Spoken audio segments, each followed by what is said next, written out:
রান্না করেছি দেখুন। আজকে শুধু ভেজিটেবল খাবার, সব ধরনের সবজি। হ্যাঁ, এর মধ্যে কিন্তু আমি মূলাও দিয়েছি। মূলা ছাড়া পোলাও হয় না, এই জন্য মূলাও দিয়েছি। এই যে দেখুন, ব্রোকলি আছে, ক্যাপসিকাম আছে, ফুলকপি আছে, হ্যাঁ সব, সাথে আবার মূলাও দিয়েছি, গাজর আছে। এখন এই যে ধনিয়া পাতাগুলো দিয়ে দেবো, গরুর মতো ধনিয়া পাতা দিচ্ছি আরেকজন, এত ধনিয়া পাতা দেয়। এই যে ধনিয়া পাতা দেওয়ার পর নাড়া দিয়ে দিচ্ছি, যেহেতু সবজিগুলো গলে আসছে এই জন্য বেশি নাড়াচাড়া করা যাবে না, ভেঙে যাবে। কারণ সবজিগুলো আস্তে আস্তে থাকলে কিন্তু মজা লাগে, যেহেতু এটা সবজি কারি। এই যে দেখুন ভেজিটেবল কারি, আমি কিন্তু এর মধ্যে কিচ্ছু দিইনি, ওই যে ডিম চিংড়ি টুংড়ি এগুলো দেওয়া লাগে তো দিইনি, আজকে শুধু সবজি, সবজি কারি, ভেজিটেবল সবজি কারি। তো এই যে দেখুন শেষ, এখন খাবো, তারপর ফল ফলাবো। দেখুন আজকে শুটকি রান্না করবো।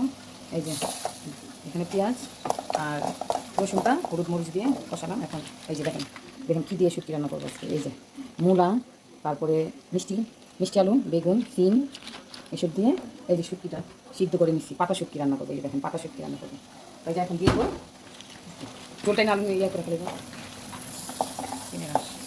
এই যে এখন এটা কষা নিতেছি, কষা নিয়ে ওটার পাতা শুটকিটার একটু মাঝখানের কাঁটাটা বেছে নিব, তারপর এটার মধ্যে দিয়ে দিব। তো ফাইনাল লুকটা আসুক, তারপর দেখতে পাবেন।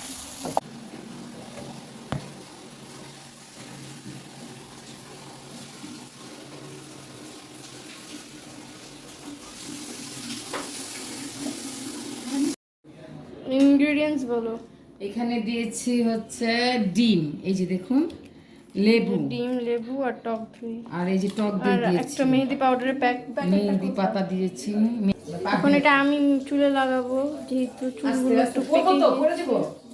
যেহেতু চুলগুলো একটু পেকে গিয়েছে, কম বয়সী খালা লাগে। এই যে দেখুন ডিম, এই যে টক দইটা দিয়েছি এখানে, এটা আমরা ম্যারিনেট করবো কিছুক্ষণ, 5 মিনিট পর আর লেবু দিয়েছি, ভালো করে মিক্স করে সস